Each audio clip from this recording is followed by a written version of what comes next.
Sveiki prisijungę prie Migracijos departamento organizuoto seminaro darbdaviai. Pirmiausia, norėčiau paprašyti visų dalyvių išsijungti mikrofonus, kad užtikrintumėm garso kokybę, ir taip pat norėčiau paprašyti išsijungti kameras, kadangi tikrai prisijungusių yra daug. Tiesiog irgi, kad užtikrintumėm to ryšio kokybę ir transliacija nenutrūktų. Dėkui Jums labai. Taigi, matau, kad dar aktyviai jungiasi dalyviai, bet manau, kad didžioji dauguma jau susijungė. Tai aš esu Jolita Gestautaitė, Migracijos departamento imigracijos skyriaus vedėja. Kartu su manimi seminarą ves taip pat ir Migracijos departamento sprendimų projektų skyriaus vedėja Asta Žerskienė. Šiandieną gal truputį aš papasakosiu, kaip vyks mūsų seminaras. Šiais metais mes išbandome truputėlį kitus naujus formatus informacijos pateikimo.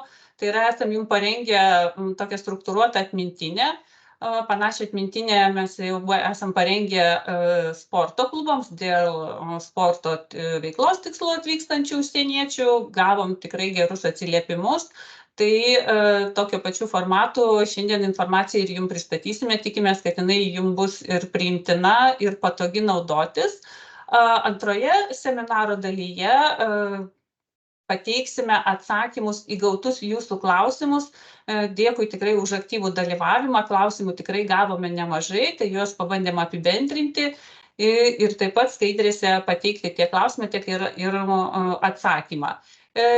Po seminaro šitą visą informaciją su jumis pasidalinsime. Taip pat ši informacija bus prieinama ir Migracijos departamento interneto svetainėje.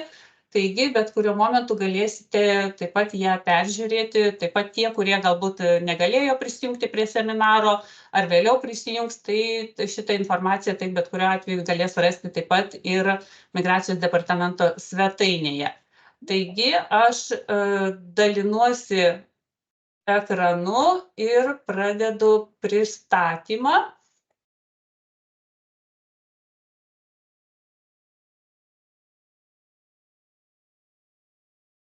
Taip, turėtumėte matyti jau pirmąjį atmintinės lapą. Asta, ar matome? Taip, matom. Taigi, atmintinė Migracijos departamento parengta atmintinė darbdaviams, kas tai susiję su užsieniečių atvykimu, darbo tikslais į Lietuvą, tai yra nacionalinė viza, leidimas laikinai gyventi, darbdavio darbo funkcijos keitimas.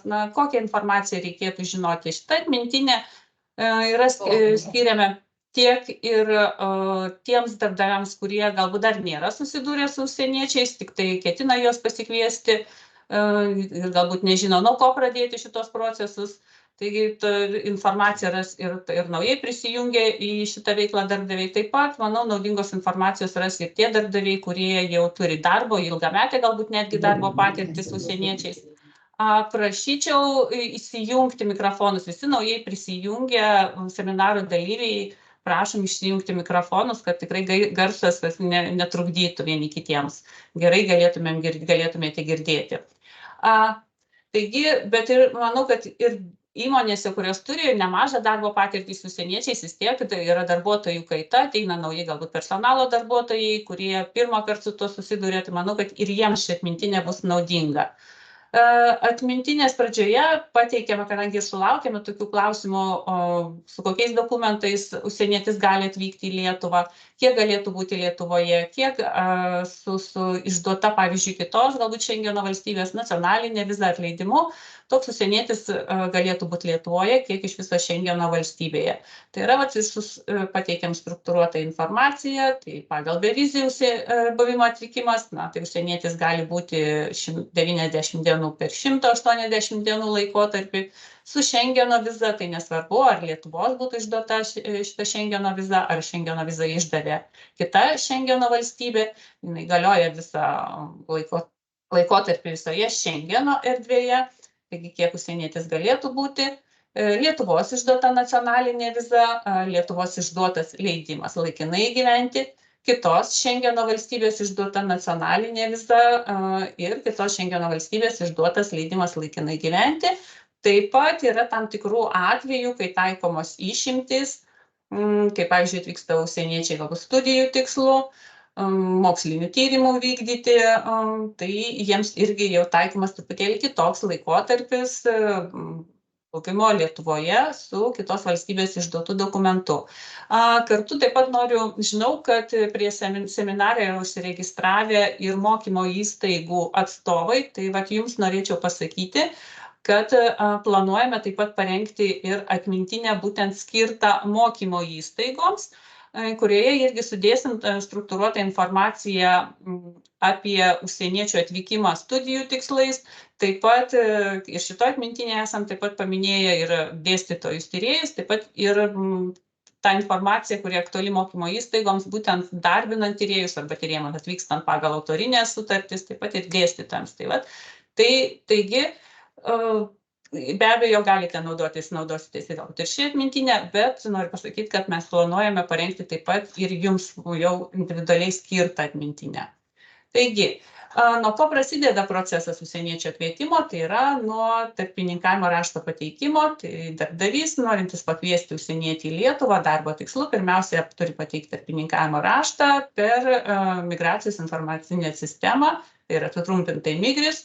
Taigi, kaip tą tarpininkavimo raštą rasti, tie, kurie jau išbandė šitas paslaugas, tai puikiai žino, bet naujai pradedančiam dirbti darbui turbūt bus naudinga taip pat tą kelią žinoti. Taip pat pateikėme informaciją, kokiu atveju, kokiam dokumentui yra teikiamas tarpininkavimo raštas. Tai pavyzdžiui, jeigu ketinate kviesti sezoninį darbuotoją ar pas jūs atvyksta darbuotojas, kuris yra komandiruojamas iš užsienio įmonės, tai tokiais atvejais tarpininkavimo raštas teikiamas dėl nacionalinės vizos ir negalėtų būti teikiamas dėl leidimo laikinai gyventi. Tuo atveju, jeigu užimtumo tarnyba yra išdavusi leidimą dirbti sezoninį darbą trumpesniam negu 90 dienų laikotarpiui, tai užsienietis tada turėtų kreiptis dėl Šengeno vizos, kadangi nacionalinė viza yra išduodama laikotarpiui, kuris jau viršyje 90 dienų buvimą.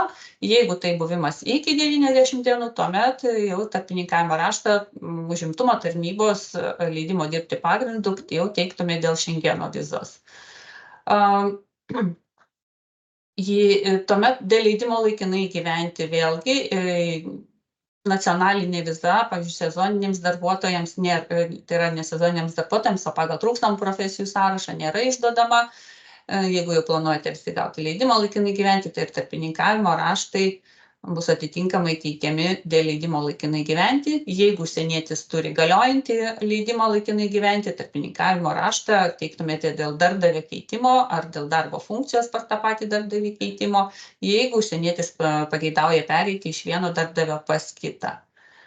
Toliau pateikėm informaciją pagal užsieniečio atvykimo tikslą, kuris nurodytas tarpininkavimo rašte. Tai manau, tada tiesiog būtų jums su trumpais paaiškinimais ir tiesiog renkantis tarpininkavimo rašte užsieniečio atvykimo tikslą, jau pagal paaiškinimus, manau, mums padės susiorientuoti, kurį iš nurodytų tarpininkavimo rašte atvykimo tikslų reikėtų jums rinktis.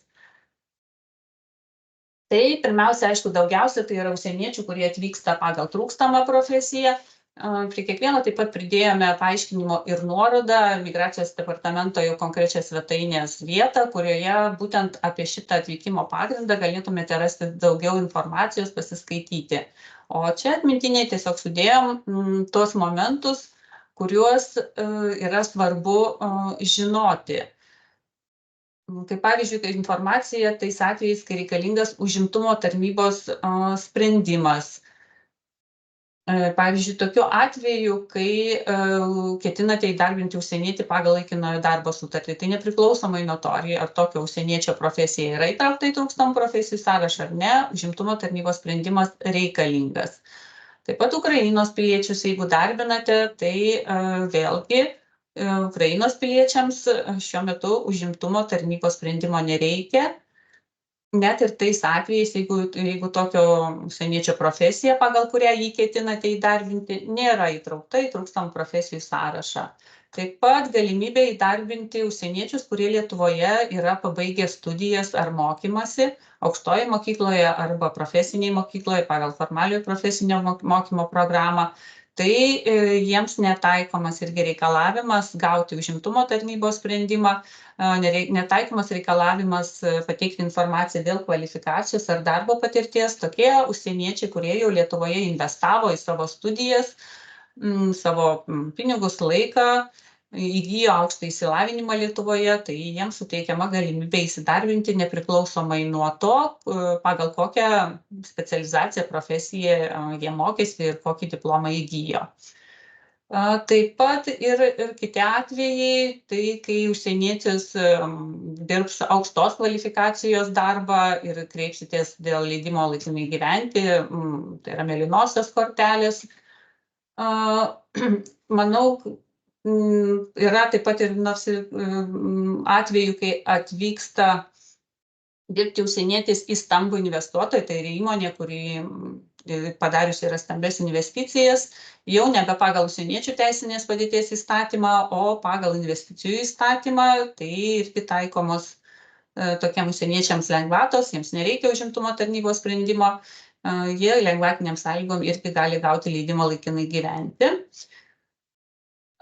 Taip pat dėstytojai ir tyrėjai atvykstantis ir įdėjome informacijos, kurią irgi reikėtų žinoti, įdarbintant užsienietį, pavyzdžiui, kad ir dėl įdarbinant tolimųjų reisų vairuotoją, ką reiktų atkreipti dėmesį tarpininkavimo rašte, tai, kad jiems būtinai reikia nurodyti jų kvalifikaciją patvirtinantį dokumentą, kodėl taip yra, kodėl toks reikalavimas. Šitas reikalavimas kyla būtent iš trūkstamų profesijų sąrašo, būtent trūkstamų profesijų sąraše ir prie šios profesijos yra nurodyti, tai yra vienintelė profesija trūkstamų profesijų sąraše, prie kurios yra nurodyti papildomi kvalifikacijos reikalavimai, kad vairuotojas būtų laikomas būtent atitinkantis trūkstamų profesijų sąrašą. Dėl nacionalinės vizos tai tik tai 2 pagrindai, kaip jau ir minėjau, tai yra sezoninis darbuotojas ir komandiruojamas darbuotojas, ir darbdavio ar darbo funkcijos pas tą patį darbdavį keitimas.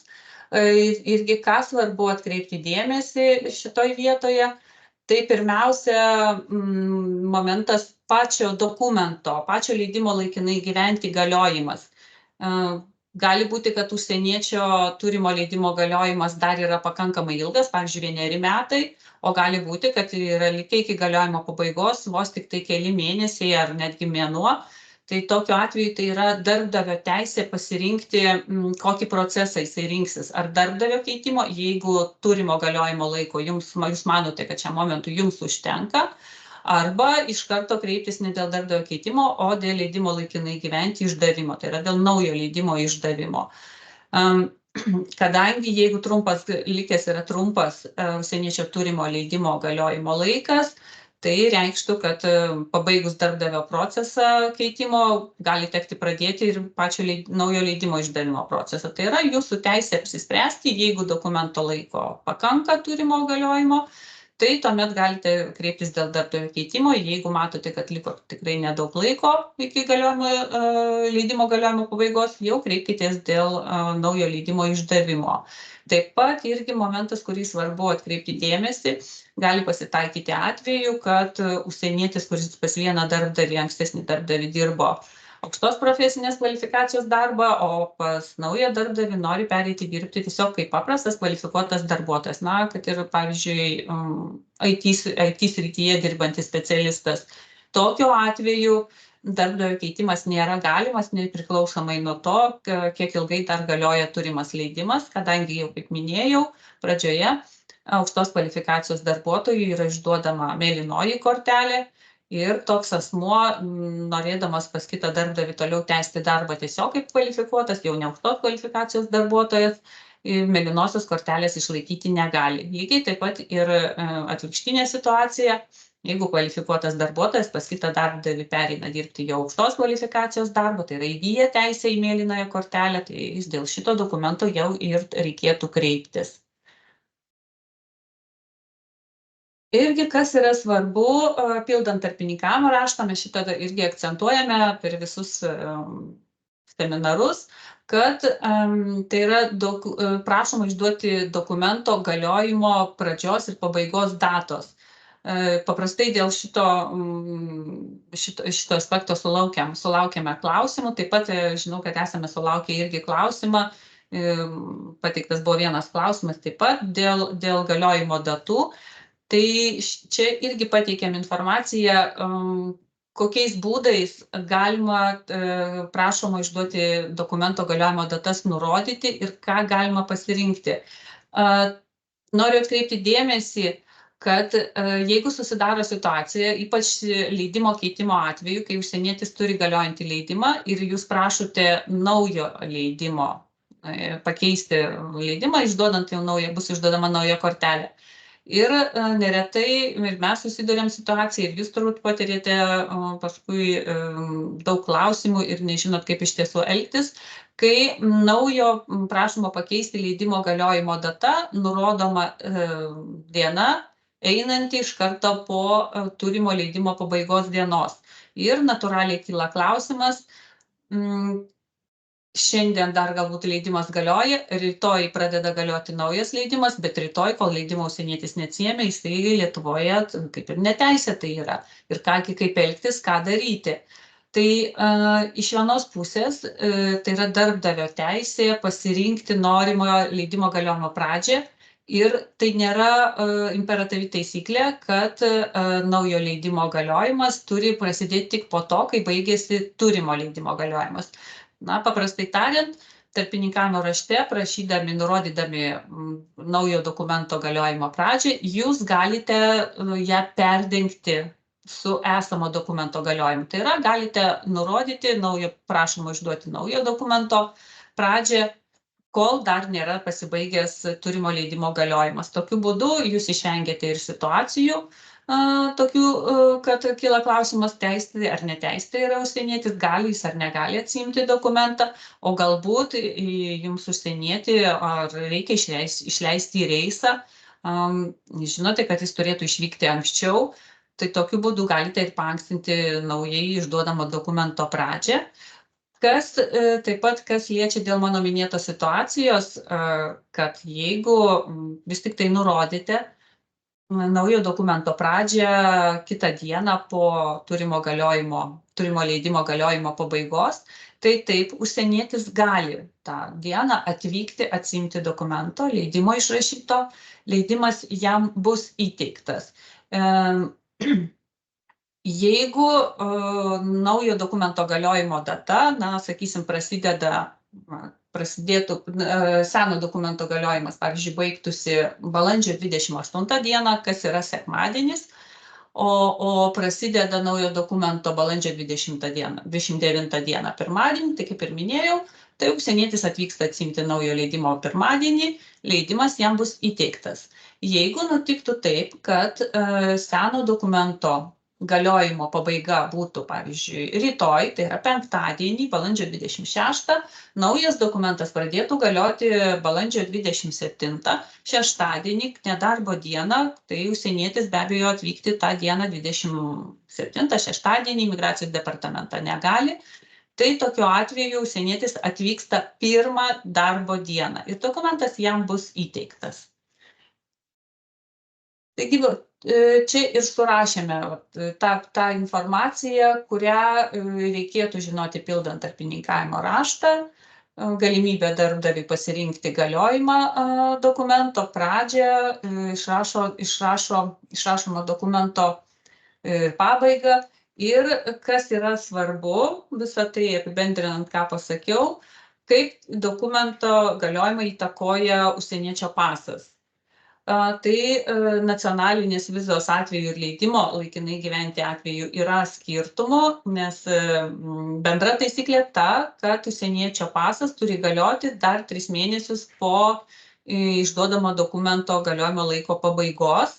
Tai tą reikia irgi atkreipti dėmesį, kad nenutiktų situacija, kad užsienietis vis tik turi labai trumpai galiojantį pasą ir faktiškai išduoto dokumento galiojimas yra labai trumpas, kas reiškia, vėl reikėtų sukti iš naujo procedūras vizos atveju, nes vizos atveju viza išduodama būtent prašomam laikui, bet jeigu trumpiau galioja pasas, tai po vizos galiojimo pabaigos bus palikti 3 mėnesiai paso galiojimo ir reikės, norint naujos vizos likusiam laikui, reikės iš naujo atlikti procedūras. Leidimo laikinai gyventi atveju yra paprasčiau.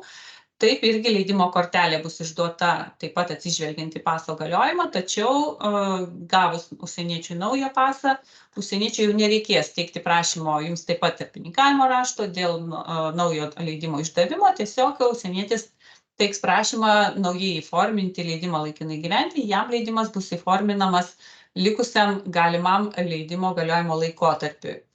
Na ir toliau tiesiog pavaizdavim iš tarpininkavimo rašto, kokios jūs turite galimybės, kaip pasirinkti, nurodyti, prašymą išduoti dokumento galiojimo laiką. Tai yra vizos atveju, galite nurodyti konkrečias datas, kuriomis reikia, kad užsienietis atvykstų, arba nurodant vizos galiojimo pradžią ir mėnesiais laikotarpį. Ir leidimui laikinai gyventi taip pat, galimybė nurodyti konkrečiom datom, jeigu žinote, kurio laikotarpį jums bus reikalingas užsienietis, ir metais. Tai jeigu darbo santykiai, pavyzdžiui, truktų trumpiau, negu pagal tą pagrindą, dokumento išdavimo pagrindą, galimas išduoti leidimo ar vizos laikotarpis. Primenu, viza maksimaliam laikotarpiu išduodama 1 metams, leidimas laikinai gyventi, atsižvelgiant į leidimo gavimo pagrindą kvalifikuotam darbuotojui maksimaliai 2 metams, aukštos kvalifikacijos darbuotojui maksimaliai 3 metams, dėstytojams tyrėjams 2 metams. Jeigu darbo santykiai trunka ilgiau, tai jūs galite nurodyti maksimalų dokumento galiojimo laiką, tai viza būtų, pavyzdžiui, 12 mėnesių arba konkrečiom datom, leidimui laikinai gyventi taip pat konkrečiom datom arba metais, tai atsižvelgiant irgi kvalifikuotam darbuotojams 2 metams, aukštos kvalifikacijos darbuotojams 3 metams. Pateikus tarpininkavimo raštą, tuomet jau prašymas teikiamas dėl dokumento išdavimo, vėlgi kaip surasti prašymų formas.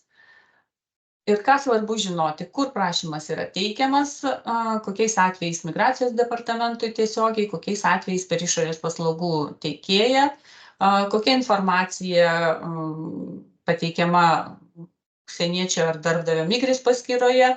Taip pat informacija apie priimtą sprendimą, mes šiuo atveju papildėme šią informaciją, kurią darbdavys mato savo Migris paskyroje, tai yra prie tarpininkavimo rašto yra matomas jau ne tik tai, kad sprendimas priimtas dėl užsieniečio, tai dėl nacionalinės vizos ar dėl leidimo laikinai gyventi, bet matote ir datą, kada buvo priimtas sprendimas ir būtent koks sprendimas priimtas, ar dokumentas buvo išduotas, suteiktas užsieniečiui ar ne.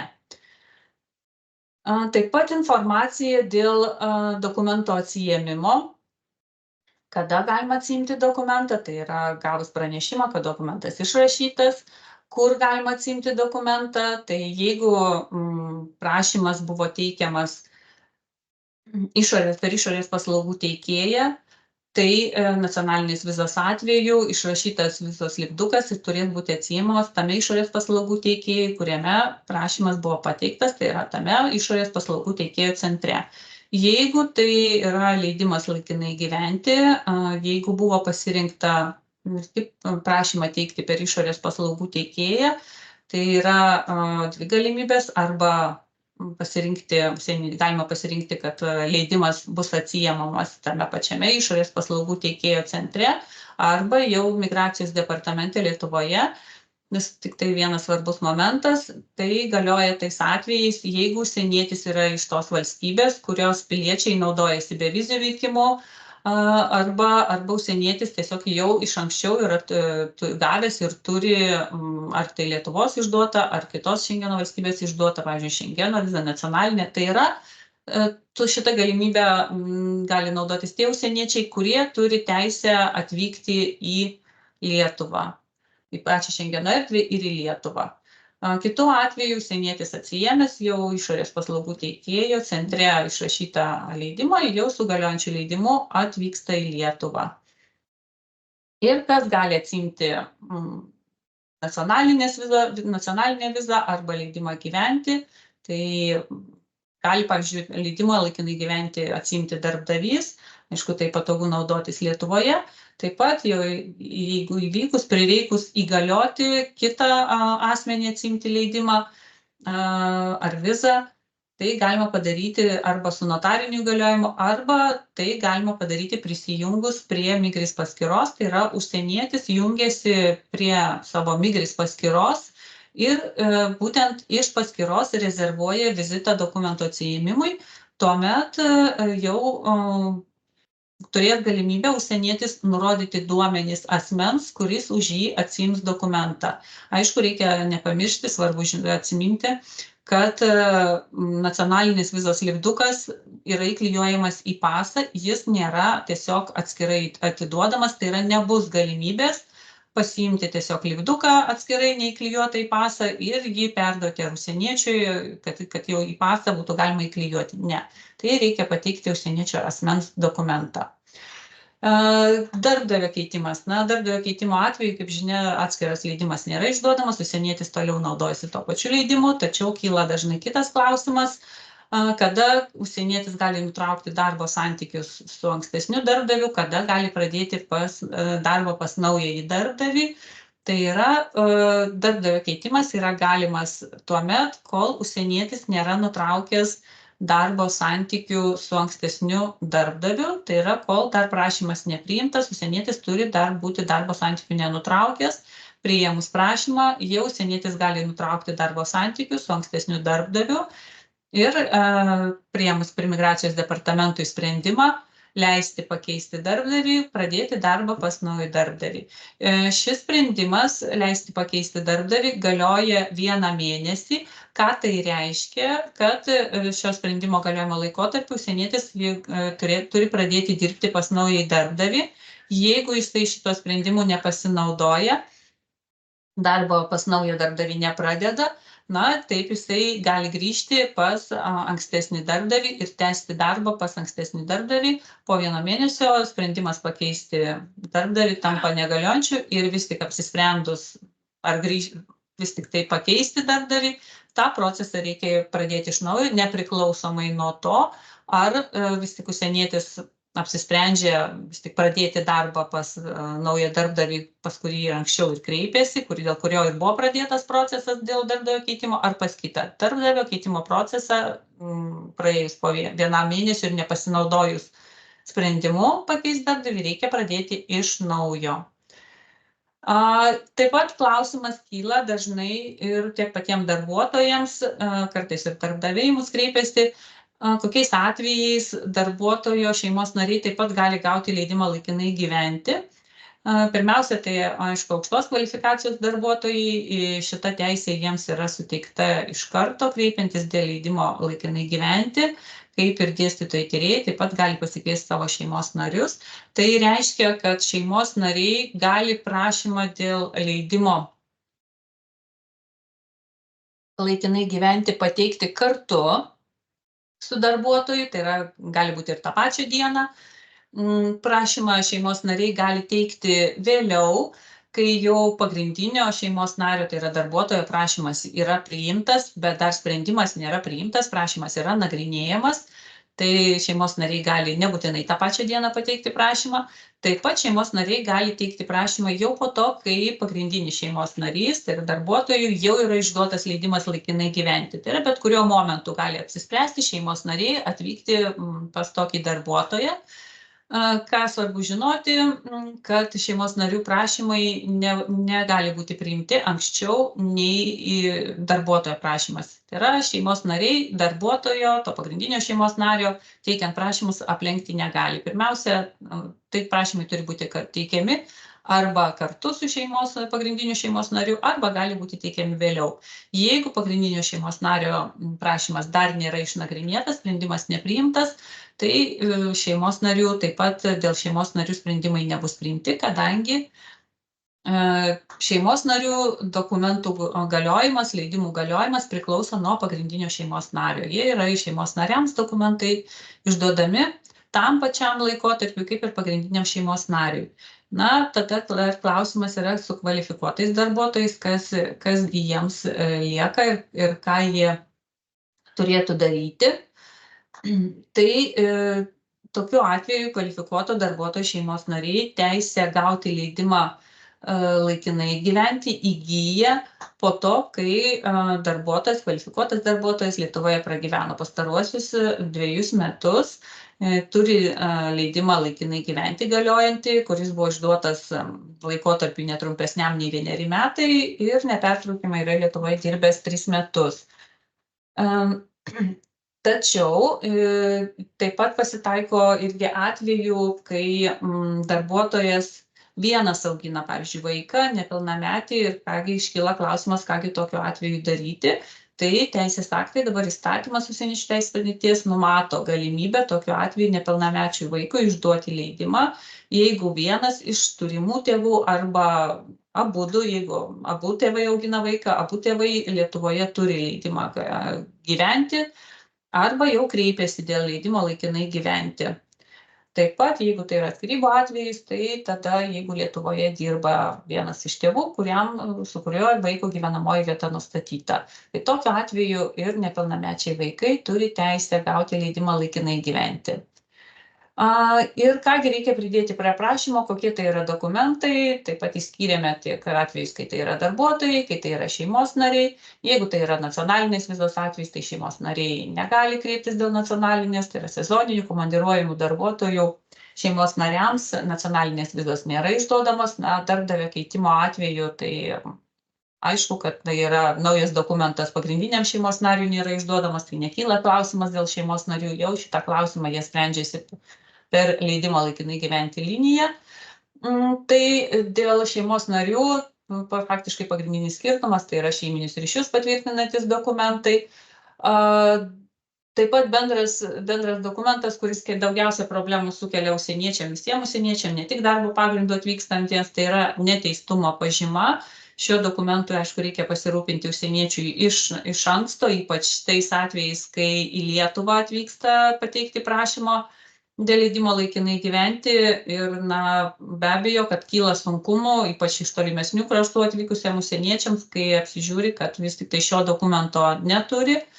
Taip pat pasitaiko atveju, kaip tik ir gavome vieną klausimą susijusį su tokia panašia situacija, kai Lietuvoje esančios tos valstybės ambasados dėl vienokių kitokių priežasčių neišduoda dokumento arba tiesiog neteikia tokios paslaugos, kartais tiesiog tam tikrą laikotarpį šitos paslaugos neteikia. Netgi ne tai, kad pačios neįformina pažymos, tačiau neteikia paslaugos, kad tos pažymos persiuntimo iš valstybės, tai yra užsienietis turi kreiptis į tos valstybės kompetentingas įstaigas, kurios šitą pažymą išduoda. Tai taip, tokie yra Lietuvos teisės aktai, šitą dokumentą reikia pateikti ir tikrai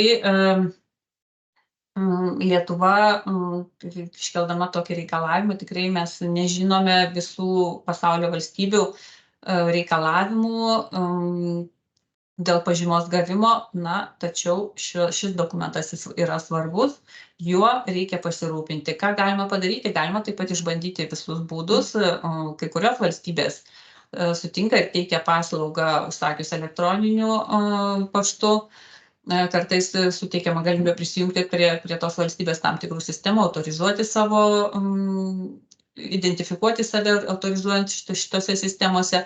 Išbandyti galimybę gauti šitą dokumentą per įgaliotą atstovą. Taip pat įdėjom informaciją ir dėl tų atvejų, kai pas jus dirbti atvyksta tam tikrų valstybių piliečiai. Tai yra Australijos, Japonijos, Jungtinės karalystės, Jungtinių Amerikos valstijų, Kanados, Naujosios Zelandijos ar Pietų Korėjos piliečiai. Norėjom atkreipti dėmesį, kad šitų valstybių piliečiai turi kelias galimybes. Tai yra leidimas laikinai gyventi, jiems gali būti išduodamas ne tik darbo pagrindu, bet ir būtent jų turimos pilietybės pagrindu. Ir pilietybės pagrindu leidimą gauti yra paprasčiau, tai yra paprastesnės sąlygos. Nereikia tarpininkavimo rašto, nereikia tokiems užsieniečiams pateikti neteistumo pažymos. Na, kaip pavyzdį, kad būtų aiškiau, jeigu Jungtinių Amerikos valstijų pilietis norėtų pas jūs įsidarbinti, jūs jį norėtumėte įdarbinti ir teiktumėte tarpininkavimo raštą ir jis teiktų prašymą tiesiog kaip kvalifikuotas darbuotojas, tai neteistumo pažymos jam reikėtų, kadangi dokumentų sąrašas yra reikalaujamas pagal dokumentų išdavimo pagrindą. Bet toks asmuo, Jungtinių Amerikos valstijų pilietis, gali rinktis galimybę gauti leidimą laikinai gyventi savarankiškai, būtent savo turimos pilietybės pagrindu. Tuomet jums nereikės teikti tarpininkavimo rašto ir jam nereikalinga bus pateikti neteistumo pažymos. Ypač tais atvejais, jeigu jis ją pamiršo atsivežti, tuomet šitokiu būdu šitų valstybių piliečiams problema išsispręstų. Taip pat iš šių valstybių piliečiai, taip pat kreipdamasi šiuo lengvatiniu pilietybės pagrindu dėl dokumento, dėl leidimo laikinai gyventi išdavimo, taip pat gali iš karto atsivežti ir savo šeimos narius. Irgi sulaukėm taip pat ir klausimo ir dėl šios situacijos. Tai ir įdėjome informaciją, ką daryti, jeigu užsienietis praranda dokumentą. Kaip klausime buvo minima, ką daryti, jeigu komandiruotės metu užsienietis praranda turimą leidimą laikinai gyventi. Tai jeigu tai buvo nacionalinė viza, na, aišku, tokiu atveju dažniausiai nutinka taip, kad ne dažniausiai, bet visais atvejais, jeigu jau prarado vizą, tai reiškia prarado užsienietis ir savo pasą. Tai gavęs naują pasą, jau turi teikti prašymą dėl nacionalinės vizos išdavimo, dėl naujos nacionalinės vizos išdavimo. Tai reiškia, visą procesą reikia pradėti iš naujo, jūs teikiate tarpininkavimo raštą. Ir visas atliekamas naujos nacionalinės vizos procesas ir bus išduota viza jau tam galimam iki metų laikotarpio laikų, kiek buvo, jeigu ankstesnė viza buvo galioja metus laiko. Jeigu tai yra leidimas laikinai gyventi, tai aišku irgi gali nutikti, kad užsienietis prarado viską, ir pasą, savo pasą, ir leidimą gyventi. Bet tokiu atveju, jeigu prarastas tik pati leidimo laikinai gyventi kortelė, tai aišku viskas yra daug paprasčiau. Tiesiog iš Migris paskyros pirmiausia pateikiamas pranešimas apie prarastą dokumentą ir užsienietis užpildo prašymą naujai įforminti leidimą laikinai gyventi. Ta jisai gali padaryti per išorės paslaugų teikėją ir jam bus atsiųsta nauja išrašyta kortelė, leidimas laikinai gyventi, šiuo atveju, aišku, išrašomas likusiam laikui pagal prarastą dokumentą. Tai va, tai yra sprendimas, tiesiog žinokite tai, kad jeigu užsienietis būdamas užsienyje prarado dokumentą, tai yra būdas gauti be abejo kiekvieno atveju, ar tai mes Lietuvos piliečiai prarandam dokumentą, ar užsieniečiai, tai užtrunka naujo dokumento gavimas, bet tas būdas yra, kaip šitą problemą išspręsti. Ir įdėjome taip pat ir informacijos, kuri jau nebetilpo atmintinė. Tikrai žinom, kad šita sritis yra plati, tikrai informacijos yra labai daug, žinoti daug reikia. Tai dar sudėjom kažkurias tai nuostatas, kokios jos galėtų būti aktualios, jas pasiskaičius, ką vertėtų žinoti. Dar papildomai, ir įdėjom keletą nuorodų, kurias galbūt, pagal kurias galėtumėte lengviau surasti informaciją, kurią galbūt ieškote dažniausiai, pavyzdžiui, ar dėl valstybės rinkliavų, ar išorės paslaugų teikėjų centrai. Tai vat, tai kaip ir minėjau, po seminaro šitą atmintinę pasidalinsime. Tikiuosi, jinai tikrai jums bus naudinga ir padės susiorientuoti šitoje srityje.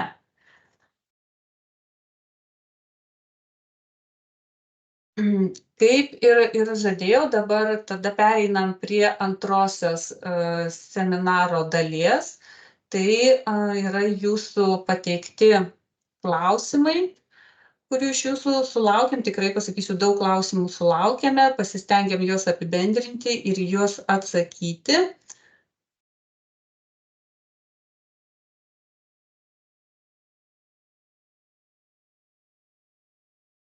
Taip, tu jau pasidalinsiu ekranu.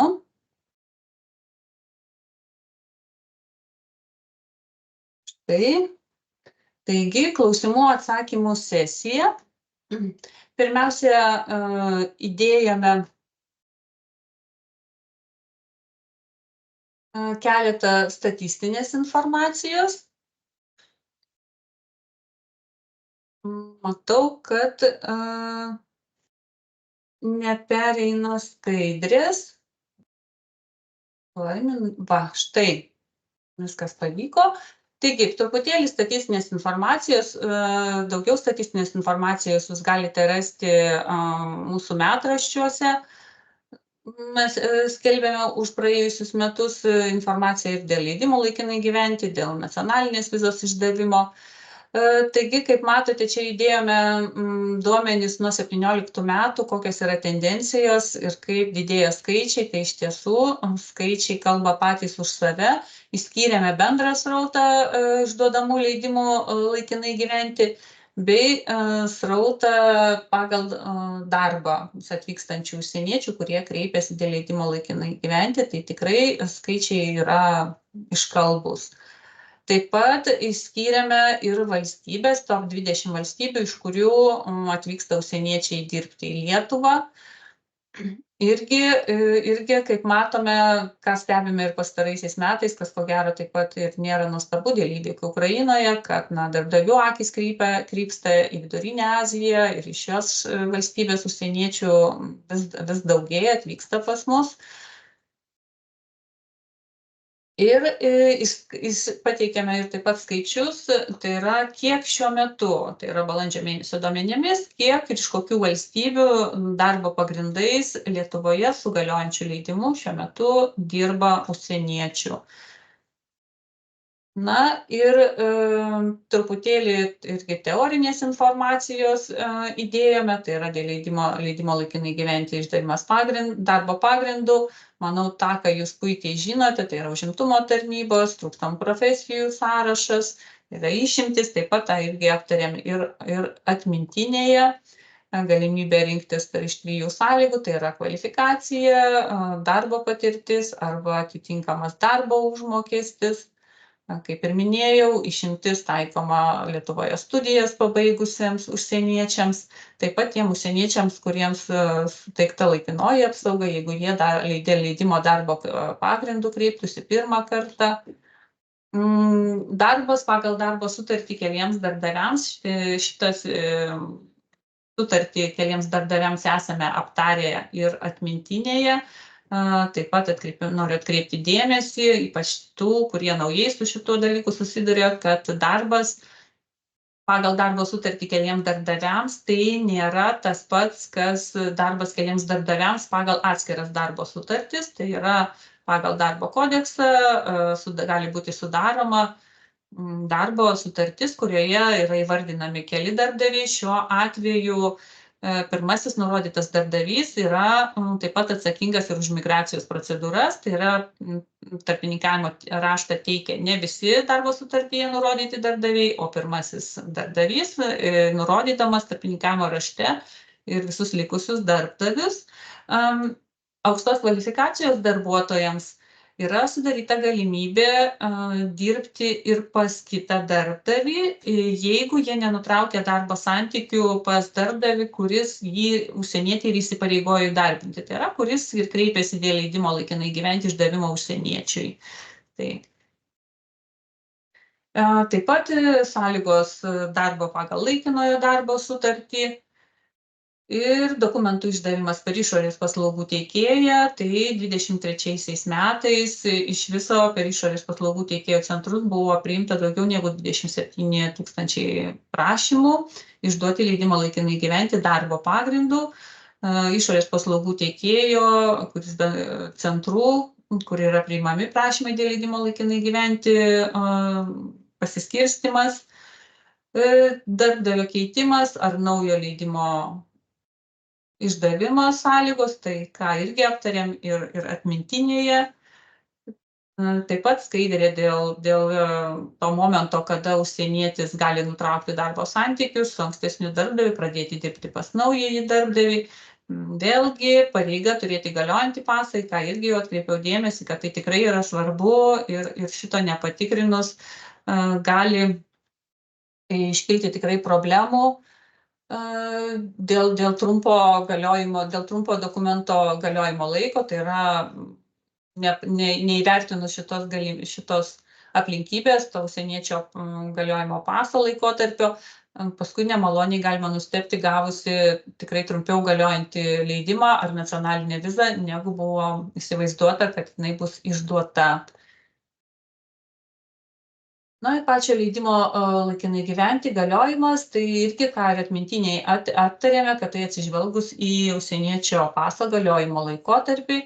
Na irgi, ką reikėtų žinoti, galbūt jau jūs tikrai susidūrėte su karo pabėgėliais iš Ukrainos ir jų turimais dokumentais, tai yra skaitmeninis leidimas laikinai gyventi, šitas leidimas išduodamas, kaip aš sakiau, laikinosios apsaugos pagrindu, tai iš Ukrainos pasitraukusiems Ukrainos piliečiams, jisai suteikia tokias pačias teisės, kaip ir plastikinė leidimo laikinai gyventi kortelė, tai yra tas pats leidimas laikinai gyventi, tiesiog laikinosios apsaugos pagrindų ukrainiečiams yra išduodama ne plastikinė kortelė, o elektroninis dokumentas. Jį gali atsispausdinti PDF formatu užsienietis, jums parodyti.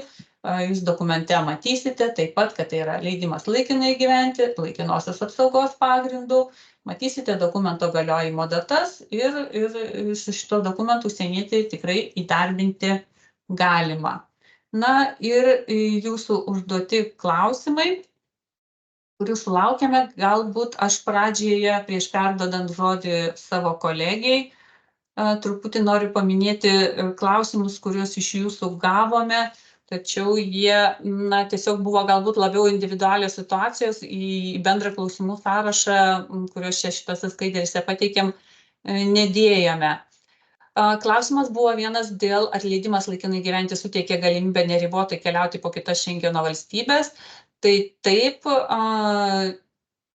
pat kaip ir pirmojoje atmintinės skaidrėje mes sudėjom informaciją apie Lietuvos išduotus dokumentus, kitų Šengeno valstybių išduotus vizas ir leidimus, tai manau šitą klausimą atsakėme. Taip, su leidimu išduotu Lietuvoje, užsienietis Lietuvoje būna visą leidimo galiojimo laikotarpį, po kitas Šengeno valstybės gali keliauti ne daugiau 90 dienų per 180 dienų laikotarpį. Mano minėtas klausimas taip pat dėl komandiruotėje būnant pamesto paso, manau, mes jį atsakėme, pateikėm atsakymą atmintinėje. Mokymo įstaigos klausimas buvo, kaip patvirtinti įsipareigojimus darbinant tyrėjų dėstytoją dėl mokslinių tyrimų trukmės ir dėl sąlygų. Tai tiesiog atsakau, kad šitą informaciją, šitą patvirtinimą jūs atliekate pildant tarpininkavimo raštą. Taip, šitą informaciją jūs žinot, kuriam laikui tyrėją priimate. Aš manau, kad šitos sąlygos priimant tyrėją yra aptartos. Tiesiog migracijų departamentui jūs patvirtinat, kad šitos sąlygos yra aptartos, jos žinomos, jos atitinka užsieniečių teisinės padėties įstatyme numatytus reikalavimus. Kažkokių dokumentų, paaiškinimų papildomai pateikti nereikia. Taip pat turėjom klausimą dėl mano irgi aptartos situacijos, ką daryti, kai užsienietis gauna leidimą užimtumo tarnybos sprendimo pagrindų ir ta minėta situacija, kad turimo leidimo galiojimo laikotarpis pasibaigus, naujo leidimo galiojimas nurodomas kitą dieną. Tai manau, mes šitą situaciją aptarėm, kad užsienietis gali atvykti atsiimti leidimo, jam bus įsteigtas kitą dieną po ankstesnio leidimo galiojimo pabaigos. Taip pat jūs, prašydami leidimo, galite perdengti leidimo galiojimo laikotarpius. Dėl mėlynosios kortelės taip pat turėjom klausimą. Čia klausimas buvo dėl įvertinimo, būtent dėl ar užsienietis nekelia grėsmės Lietuvos saugumui, kad šitos grėsmės buvo vertintos teikiant prašymą išduoti leidimą, o dabar užsienietis teikia prašymą pakeisti.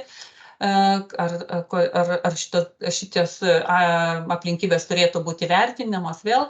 Tai, vėlgi tai yra konkreti, kaip suprantu, situacija. Noriu tik tai pasakyti, kad sprendžiant iš to, kad tai yra mėlynoji kortelė, tai vadinasi, užsienietis kreipėsi dėl jos prieš 3 metus. Vėlgi turėkime omeny, kad tie patys ir įvykiai ir Ukraina, ir visa šita susijusi situacija su tuo įvyko prieš 2 metus. Taigi, teikiant prašymą dėl pakeitimo, šitos aplinkybės vertinamos jau naujoj šviesoj.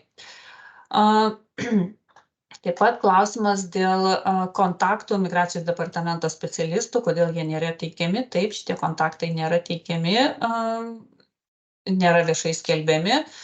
Yra skelbiamas tik tai migracijos departamento informacinis elektroninio pašto adresas. Jeigu yra poreikis perduoti kažkokią informaciją specialistui, papildomus dokumentus savo iniciatyvą, tai šituo elektroniniu paštu ir rekomenduojame rašyti, nurodant užsieniečio duomenys, nurodant, jeigu reikia, pridedant dokumentus, kuriuos norėtumėte pateikti, nurodant kitą informaciją. Ir taip pat, individuali, kaip suprantu, situacija, klausimas yra apie tai, kad prašymas pateiktas per Migris, užsienietis turi atvykti į migracijos departamento teritorinį skyrių esantį Lietuvoje pasirašyti dokumentus. Ir kaip užsienietis gali atvykti į dokumentų pasirašymų, jeigu neišduoda C vizos. Taip, Šengeno vizos nėra išduodamas tuo tikslu, kad ar atvykti pateikti prašymo Lietuvą, ar atsiimti dokumento. Jeigu reikia kažkokius dokumentus, reikia užsieniečio parašo, tai man sunku pakomentuoti, nežinant smulkesnių, detalesnių aplinkybių. Jeigu tiesiog reikia įsitikinti užsieniečio parašu, pasirašyti ant dokumento, tai užsienietis tai gali padaryti nuvykęs į išorės paslaugų teikėją. Jeigu tai yra kita situacija, kažkokios kitos aplinkybės, tai vėlgi tuomet iškilus tokiai problemai tikrai reikėtų gal rašyti per ir mano minėtą informacinį elektroninį paštą, apibūdinant tą situaciją, tuomet mes galėtumėm rasti kažkokį tai sprendimą, kuris būtų priimtinas ir užsieniečiui. Tai va, tai tie klausimai, kurių mes neįtraukiam į bendrą sąrašą, o dabar tada perduodu žodį savo kolegijai. Asta, prašom.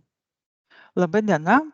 Aš atsakysiu į klausimus, kuriuos pateikėt iki mūsų susitikimo, seminaro, ir juos šiek tiek sugrupavom, kad daugmaž būtų paeiliui apie tą pačią temą. Taip, pirmas, visų klausimų iš tiesų neskaitysiu. Klausimai, kai buvo pateikti, jie nėra redaguoti, kai pateikėt, taip ir jums rodom ekrane juos. Dėl kokių, pirmas iš klausimų, dėl kokių vėluoja sprendimų priėmimas. Tai atsakom, kad kiekvienas nagrinėjamas atvejis yra individualus, vertinami pagrindai, ar užsienietis atitinka leidimo laikinai gyventi išdavimo sąlygas, kaip tai numatyta užsieniečių teisinės padėties įstatyme. Ir faktiškai visa prašymo nagrinėjimo eiga priklauso nuo nagrinėjimo metu nustatytų aplinkybių. Tai Jolita, jeigu galit kitą. Taip, prašau. Ačiū. Taip, buvo sekantis klausimas dėl Baltarusijos piliečių, kaip jiems išduodami leidimai, ar numatoma stabdyti juos. Taip, Baltarusijos piliečiams nėra draudžiama teikti prašymus dėl leidimų laikinai gyventi ir šie prašymai yra nagrinėjami. Taip, migracijos departamentas privalo konsultuotis su valstybės įstaigomis, čia ir paminėjom jas, valstybės saugumo departamentų, policijos departamentų, valstybės sienos apsaugos tarnyba. Ir mes priimam sprendimus tik tai gavę šių institucijų pateiktus atsakymus į mūsų konsultacijas. Tai kad šiandien kažkaip kitaip būtų nagrinėjami Baltarusijos piliečiai, tai prašymai Baltarusijos piliečių tai tikrai ne. Taip, ir kitas klausimas dėl sprendimų priėmimo trukmės. Klausime buvo nurodyta, kad vidutinė trukmė yra 25 kalendorinės dienos. Šita informacija yra mūsų migracijos departamento svetainėje apie prašymų nagrinėjimo trukmę ir faktinė ir yra 25 kalendorinės dienos, bet tai nereiškia, kad kažkaip yra diferencijuojama pagal pilietybės ar išdavimo pagrindus. Tai yra pagal visus pagrindus vidutinė nagrinėjimo trukmė ir kaip klausime pateiktam sakoma, kad ta trukmė taikoma tikrai tik Ukrainos piliečiams, tikrai ne. Tai yra bendra vidutinė prašymo nagrinėjimo trukmė.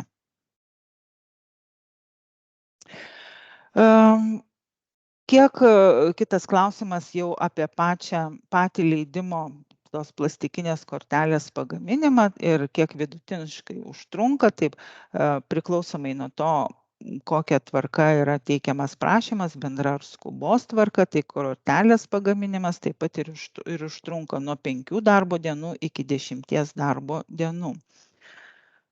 5 darbo dienos, jeigu skubos, 10, jeigu bendra tvarka.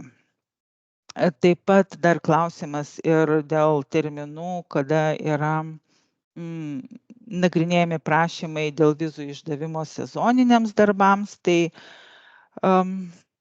nėra bendra kažkokia taisyklė. Vėlgi kiekvienas nagrinėjamas prašymas užsieniečio yra individualus. Negalim sakyti, kad tikrai visi taip prailgėjo, nepamirškim, kad dar gali būti ir prašymo nagrinėjimo pratęsimas, apie kuriuos yra pranešama, informuojamas užsienietis.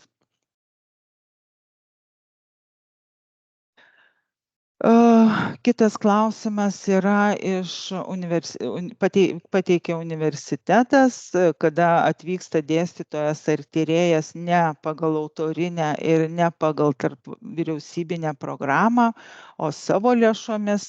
Ir atsakom pagal tai, kaip yra mūsų teisės aktuose, kad nacionalinė viza dėstytojams arba tyrėjams išduodama tik tais atvejais, jeigu atvyksta pagal būtent autorinę ar tarpvyriausybinę programą.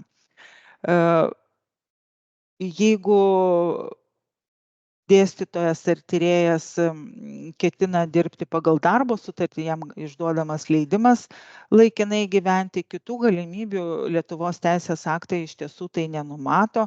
Galbūt tas dėstytojas ar tyrėjas yra valstybės, kuriai taikomas bevizis režimas, tai jisai gali pasinaudoti ir bevizių režimu atvykti į Lietuvą.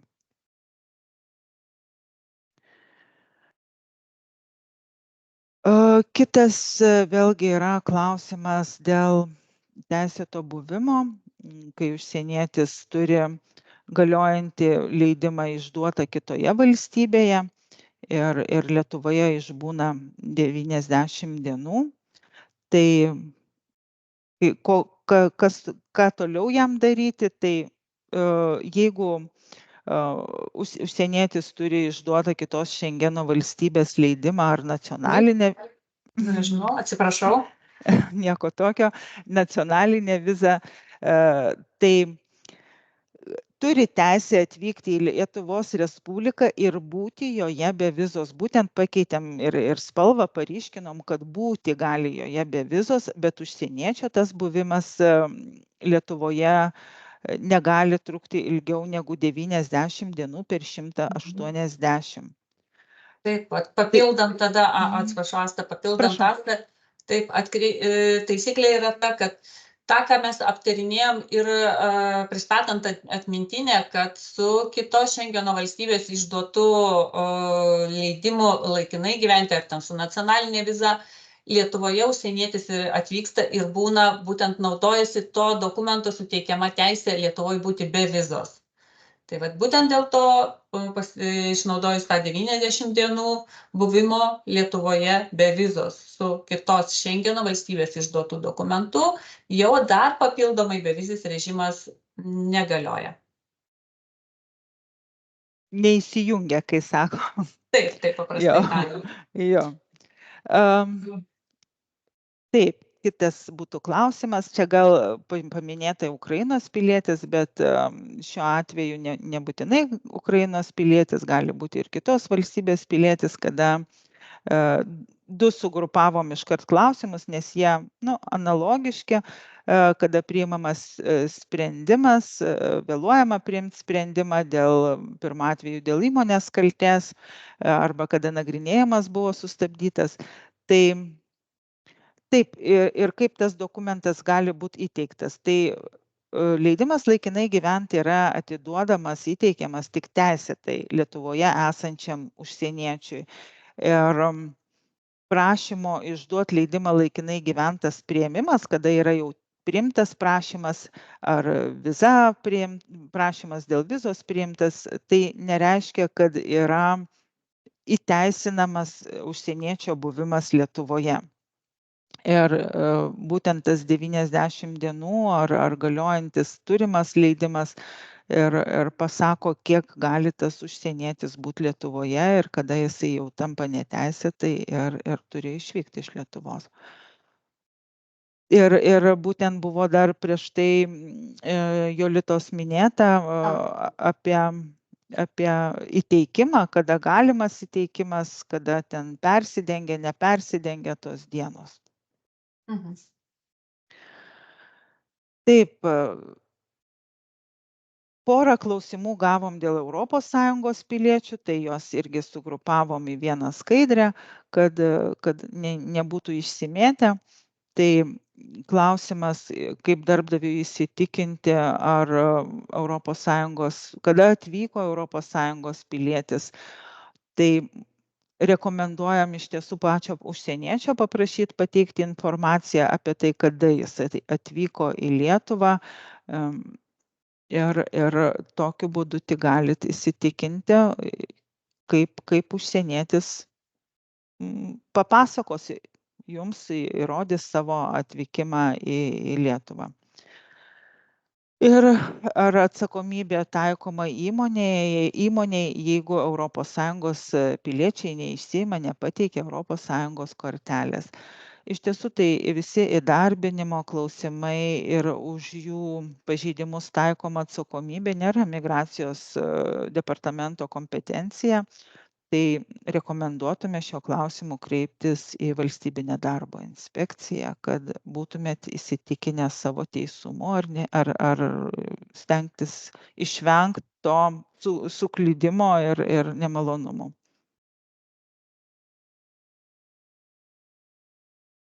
Taip, kitas klausimas buvo dėl asmenvardžių, dėl vardo pavardės, sumaišyti, nesumaišyti, ar dokumentus migracijos departamento darbuotojai priimdami dokumentus negali to pakoreguoti.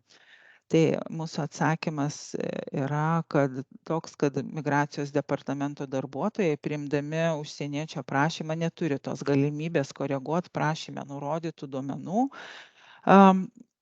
Prašyme nurodyti duomenys yra sutikrinami su užsieniečio pateiktais dokumentais, konkrečiai su kelionės dokumentu, pasu, pagal ten įrašytus asmenvardžius. Taip pat siūlom atkreipti dėmesį, kad tarpininkavimo rašte ar prašyme nurodomi užsieniečio asmens duomenys turi būti rašomi tiksliai, taip kaip ir yra jie įrašyti užsieniečio kelionės dokumente, tam pateikiamam pase, su kuriuo jisai atvyksta pas jūs į Lietuvą. Ir kas irgi svarbu dar žinoti, kad teisingai kaip ir Asa sakė, kad tokie patys duomenys, kokie ir nurodyti užsieniečio pase, jie taip ir turi būti įrašomi į tarpininkavimo raštą pirmiausia, o paskui jau ir į prašymą išduoti leidimą.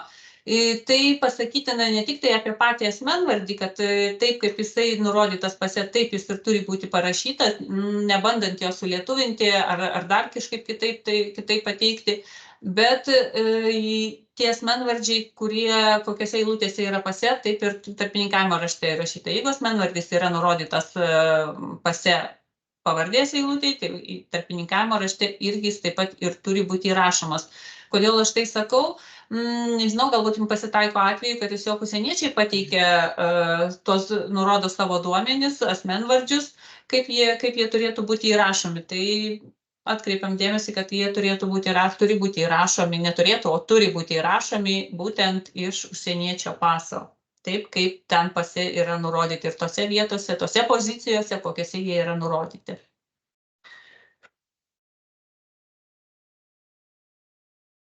Ir taip grįžtam vėl prie temos, kurią jau Jolita aptarė pristatydama atmintinę.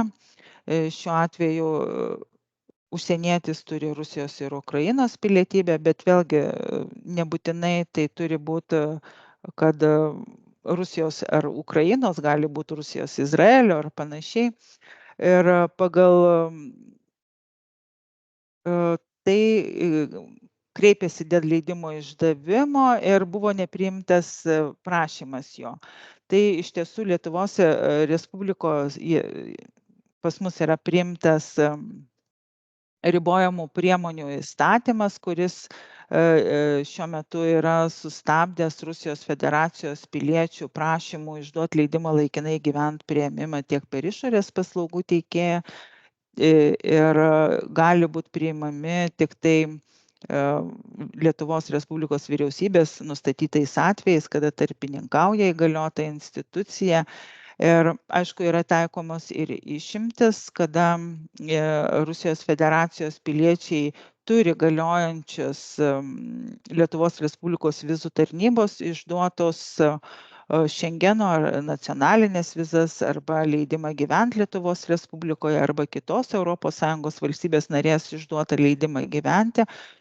Šios ribojimo priemonės, tos anksčiau paminėtos, nėra pakeistos ar atšauktos, todėl yra galiojančios ir privalomos, o Migracijos departamentas neturi teisinio pagrindo, įgaliojimų ir diskrecijos individualiai sudaryti užsieniečiui, kuris yra Rusijos Federacijos pilietis, nepriklausomai nuo to, kaip minėjau, ar jisai turi Ukrainos ar kažkokios kitos dar valstybės pilietybę, išimties tvarka pateikti prašymus dėl leidimo laikinai gyventi išdavimo.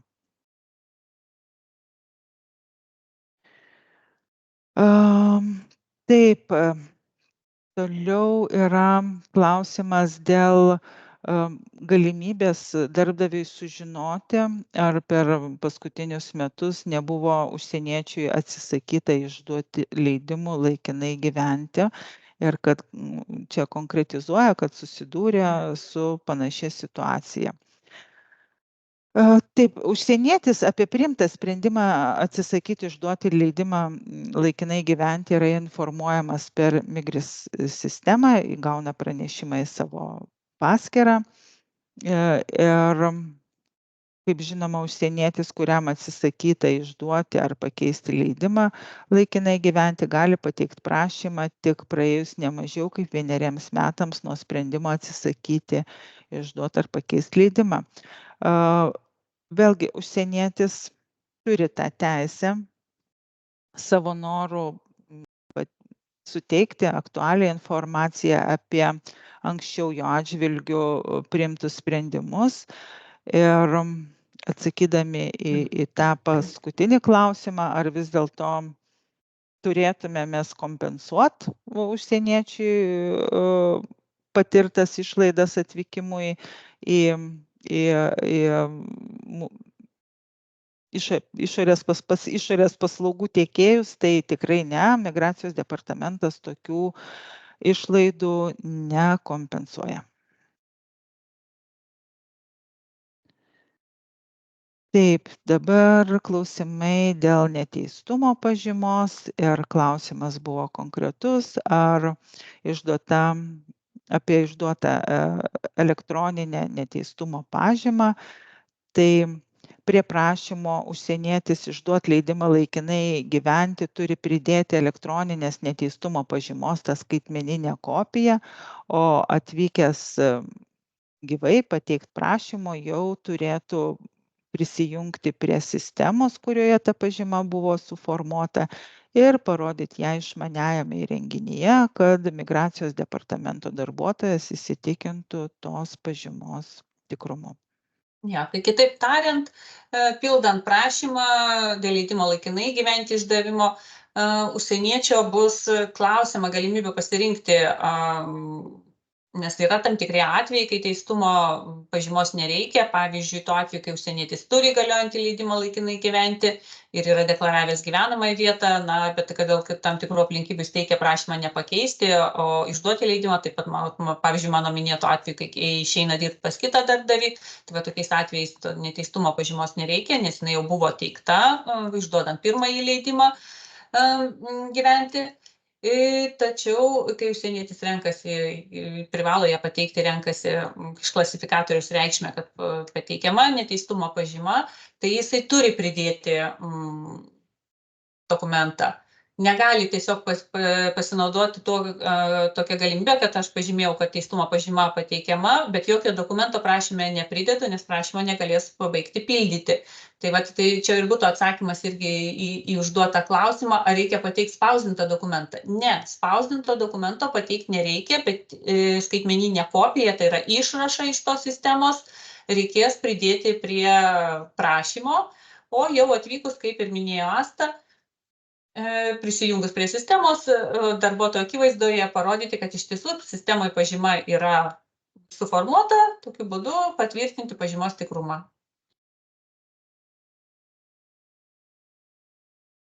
Taip, Asta, prašom.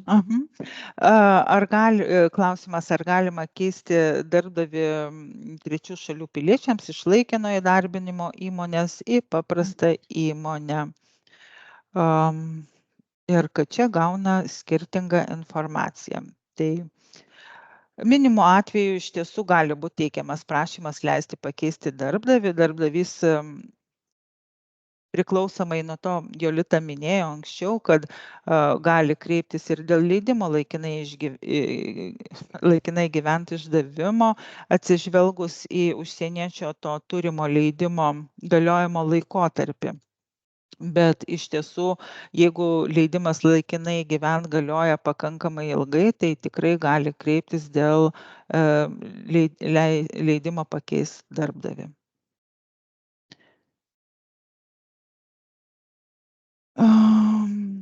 Teistumo pažyma, jeigu klausimas dėl teistumo pažymos, asmuo per paskutinius 2 metus gyveno kitoje šalyje, nepertraukiamai, ar reikia neteistumo pažymos. Tai vėlgi reikia įvertinti, kokiu teisiniu pagrindu asmuo gyveno kitoje šalyje. Ir sekantis klausimas yra analogiškas, kur jau su konkrečiu pavyzdžiu, kada Latvijoje gyveno ir dėl teistumo pažymų, kad iš Tadžikistano dar paprašyta buvo. Iš tiesų, nagrinėjant užsieniečių prašymus, yra vertinamos visos faktinės aplinkybės, taip pat ir kitose užsienio valstybėse turėti dokumentai suteikiantys teisę toje valstybėje gyventi. Pavyzdžiui, gali būti išduotas leidimas gyventi, gali būti išduota viza toj valstybei, sakykime, Latvija galbūt buvo išdavus nacionalinę vizą. Ir būtent norim akcentuoti, kad užsienietis neteistumo pažymą turi pateikti iš užsienio valstybės ar kelių valstybių, kuriuose iki atvykimo į Lietuvą gyveno su leidimu ar kitu kažkokiu dokumentu suteikiančiu teisę gyventi toje valstybėje, o ne būti su viza. Tai, manau, atsakėm. O toks turbūt pats trumpiausias atsakymas mūsų į užduotą klausimą, gali pateikti dokumento vertimą su vertėjo elektroniniu parašu, kai vertimai atlikti ne Lietuvos Respublikos vertėjų. Taip, aišku, kad gali pateikti ir mes matysim.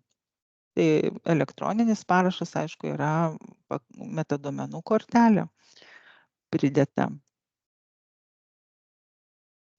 Ar yra taikomas reikalavimas užsieniečiams pragyvenusiems Lietuvoje ilgiau nei 3 metus, kurie kreipiasi dėl leidimo pateikti lietuvių kalbos pažymėjimą? Šiuo metu tas reikalavimas tikrai nėra taikomas. Ir sekantis vėlgi, kai klausimas dėl darbo sutarties, kai jinai yra pasirašyta ad hoc parašu ir kokią formą pateikti. Tai užsienietis ir turi pateikti elektroniniu parašu pasirašytą tą darbo sutartį ir pridėti prie sutarties turi būti dokumentų metaduomenų kortelė.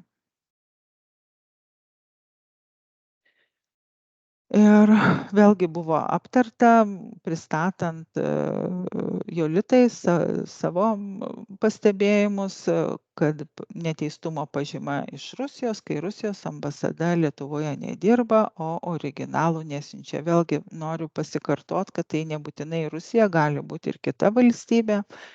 Tai užsienietis teikdamas prašymą išduoti leidimą laikinai gyventi turi pateikti tą leidimo laikinai išdavimo pagrindą atitinkančius dokumentus. Ir jeigu Lietuvoje nėra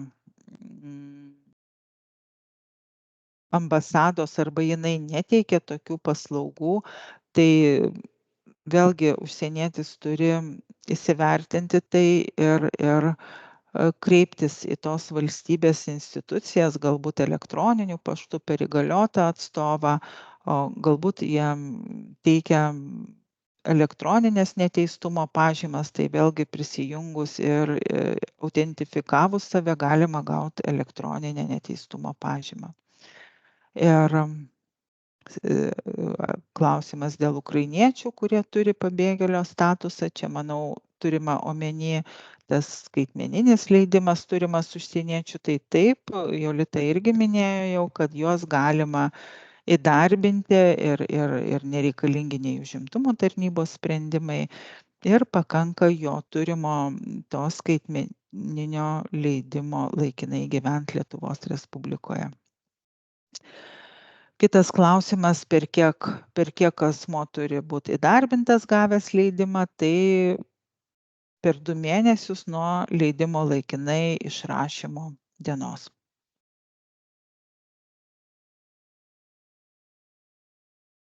Ir čia sulaukiam tokio labai individualaus klausimo gal dėl Lietuvoje trūkstamų halal skerdikų ar mėsininkų ir čia toks ilgas aprašymas, tai bet atsakymas mūsų trumpas būtų, tai nėra numatyta kažkokių lengvatų, ne tik, sakykime, šitai minimai kvalifikacijai halal skerdikams, bet ir kitoms profesijoms kažkokių išskirtinių lengvatų ar išskirtinių sąlygų tikrai nėra numatyta.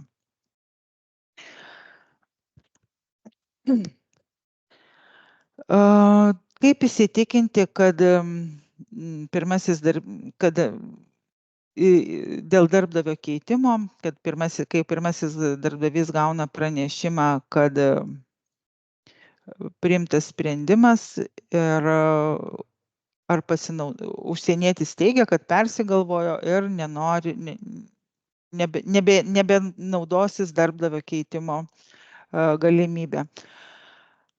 Taip, tai vėlgi buvo minėta, kad turi pasinaudoti po sprendimo leist pakeisti darbdavį per 1 mėnesį tą galimybę pakeisti. Jeigu nepasinaudojo ir nori grįžti pas ankstesnį darbdavį, tą gali ir padaryti, bet vėlgi ir aš noriu dar kartą priminti, kad jeigu užsienietis jau buvo įdarbintas, kad ir dienai ar 2 pas darbdavį, dėl kurio buvo priimtas sprendimas leisti pakeisti darbdavį, tai grįžti pas ankstesnį jau nebegali. Gali tik tuo atveju, jeigu jisai tikrai nepasinaudojo tuo sprendimu.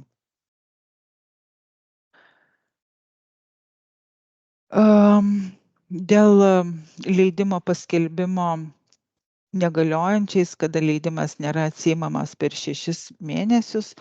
Ir platesnis šiek tiek klausimas, tai neskaitysiu viso, gal pateiksiu atsakymą iškart, kad kaip jūs ir minėjot, pagal užsieniečių teisinės padėties įstatymą, tam įstatyme yra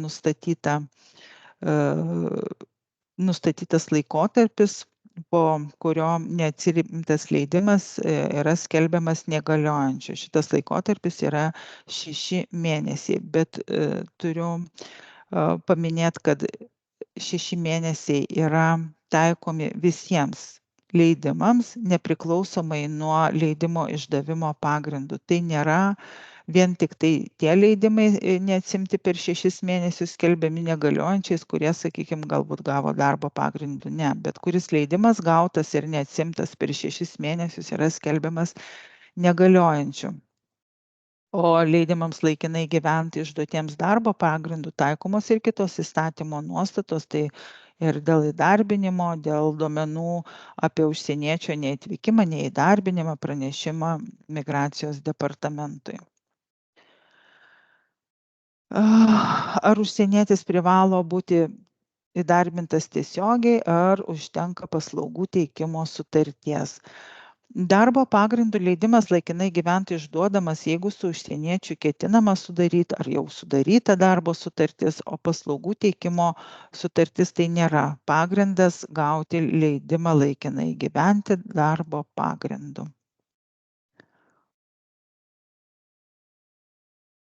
Ar galima su tuo pačiu leidimu laikinai gyventi darbinti darbuotoją, kuris išėjo iš darbo įmonėje, bet pasikeitus aplinkybėms jisai nori grįžti? Jeigu su užsieniečiu buvo nutraukti darbo santykiai jau ir apie tai buvo išsiųstas pranešimas migracijos departamentui ir, sakykime, pastebėjo darbdavys, kad tai įvyko klaida ir apie tai, kad užsienietis grąžinamas į darbą, reikia kuo skubiau informuoti migracijos departamentą. Taip pat ir galit tam pateikti per pateikto prašymo paskyrą, kad nutrauktume nagrinėjimą dėl leidimo laikinai gyventi panaikinimo.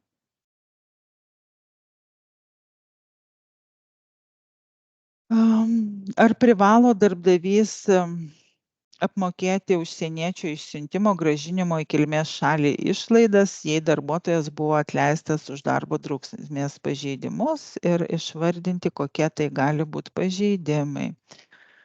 Taip, jeigu užsienietis yra išsiunčiamas iš Lietuvos Respublikos, įpareigojamas išvykti, tai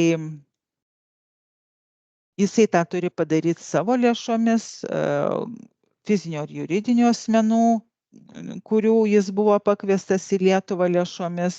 Ir čia dar yra 2 atvejai paminėti, ir vežėjų lėšomis, ir darbdavio, tai yra numatyta įstatyme ir papildomai dar, kad valstybės išlaidos, kada patiria valstybė dėl užsieniečio išsiuntimo iš Lietuvos Respublikos ir grąžinimo, civilinio proceso tvarka gali būti išieškomos iš fizinių ar juridinių asmenų, kurių užsienietis ir buvo pakviestas į Lietuvos Respubliką, ar iš darbdavio, pas kurį nelegaliai užsienietis dirbo, arba vežėjų, kurių užsienietis buvo atvežtas į Lietuvą.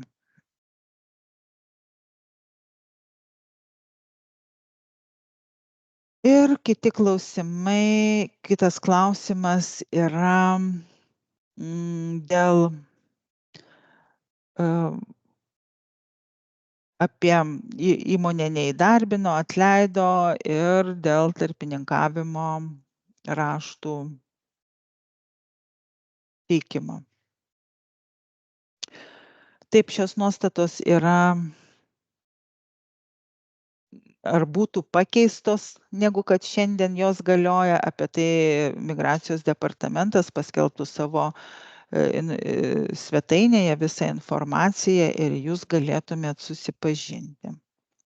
Tai apie pokyčius visada galima rasti informaciją mūsų svetainėje. Taip pat ir kitas klausimas yra dėl pokyčių. Kokia reforma dokumentų tvarkymui bus nuo Liepos 1, kas pasikeis.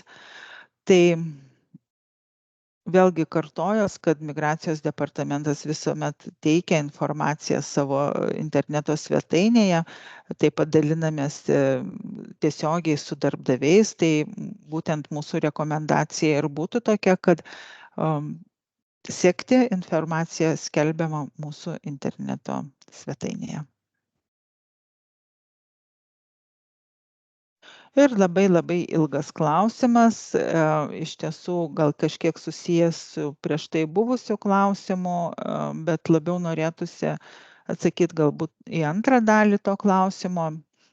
Kaip vertinam, ar realiai įmonė vykdo veiklą Lietuvoje, tai vertinam pagal įmonės pateiktus paaiškinimus, veiklos aprašymą, pateiktus dokumentus, sutarčių įvykdymą patvirtinančius dokumentus. Taipogi Migracijos departamentas savo ruožtu renka dokumentus ir juos vertina. Vertinam netgi vykdami į vietą patikrinti, tai būtų kaip ir statybos objektai tikrinami. Ir Migracijos departamentui pateikti dokumentai ir juose esanti visa informacija yra naudojami tik Migracijos departamento funkcijoms atlikti. Ir jie tikrai nėra viešinami ar kitaip naudojami kitų trečių asmenų. Dėl gyvenamosios vietos deklaravimo. Tai ši taisyklė galioja visiems Lietuvos Respublikos gyventojams. Jie privalo deklaruoti gyvenamą vietą Lietuvoje. Taipogi ir užsieniečiai gavę leidimą laikinai gyventi tampa Lietuvos gyventojais ir jie turi asmens kodą ir aišku turi pareigą deklaruoti savo gyvenamą vietą. Užsienietis, kreipdamasis dėl leidimo išdavimo, gali nurodyti, kad pageidauja gyvenamą vietą deklaruoti Migracijos departamente arba savarankiškai seniūnijoje ar savivaldybėje per 1 mėnesį nuo išrašyto leidimo laikinai gyventi atsiėmimo. Taipogi norėčiau paminėti, kad užsieniečiai Lietuvoje esantys su nacionalinė viza nėra Lietuvos Respublikos gyventojai. Jiems nėra suteikiamas nei asmens kodas ir aišku, jie negali ir neturi deklaruoti gyvenamosios vietos Lietuvoje.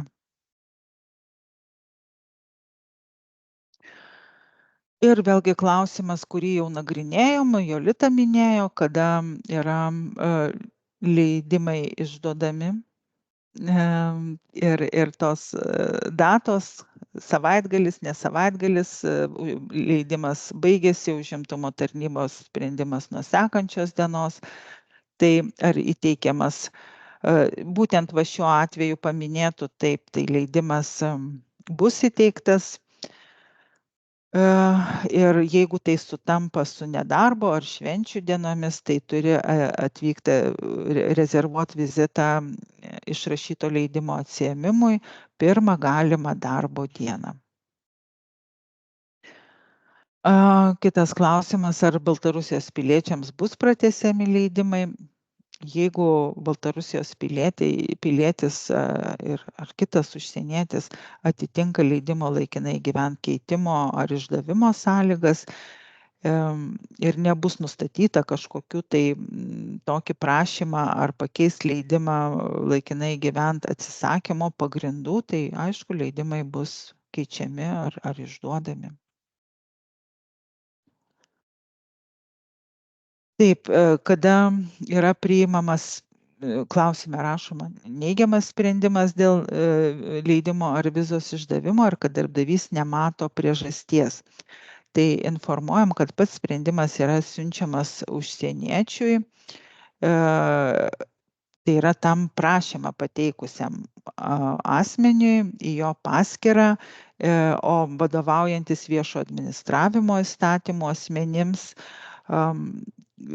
šiuo atveju darbdaviams, kurie turi tiesioginį poveikį, yra pranešama apie sprendimą raštu. Ir jeigu užsienietis sutinka pats savanoriškai, jis gali jūs supažindinti su sprendimo tekstu darbdavį jį ar jį kvietusią įmonę. Tai ačiū už dėmesį, už klausimus, atsakėm į visus pateiktus klausimus raštu. Iki mūsų susitikimo.